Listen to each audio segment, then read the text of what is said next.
Video করছিস তো ভাই? একজন করলে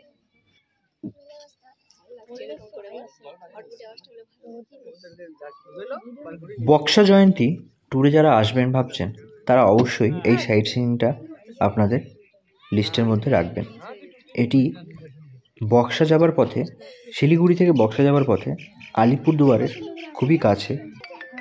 পার্কে প্রবেশ করার পরেই সামনেই পুকুরের মতো জায়গাটি দেখতে পাবেন, আর এটি এই পার্কের মেন আকর্ষণ।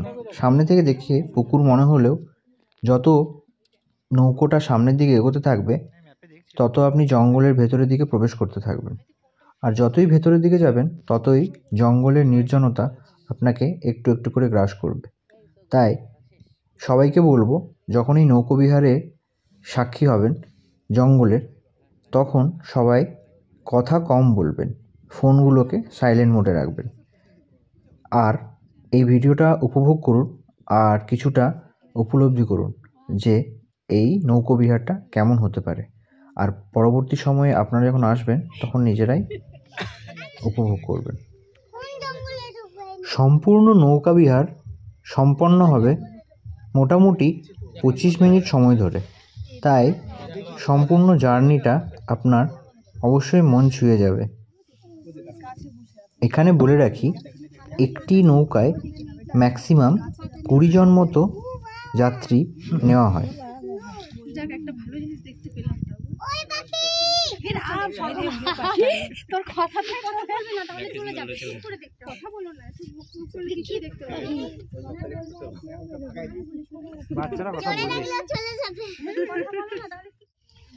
এই জলপথে যে রাস্তা দিয়ে আমাদের নৌকা এগিয়ে চলেছে তা গভীর জঙ্গল পর্যন্ত বিস্তৃত, যেটাকে কোর এরিয়া বলে মাঝি ভাইরা পরিচয় দিলেন। এই কোর এরিয়ার ভেতরেও নৌকোবিহার সম্ভব, কিন্তু তার জন্য অতিরিক্ত টাকা পয়সা মাঝি ভাইদেরকে দিতে হয়।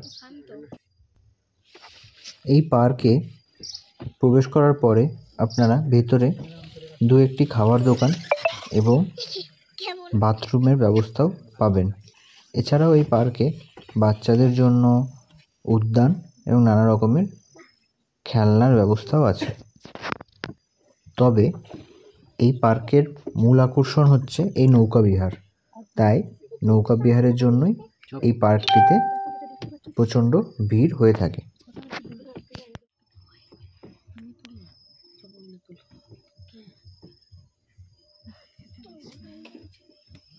আমি একটু পাখি দেখি।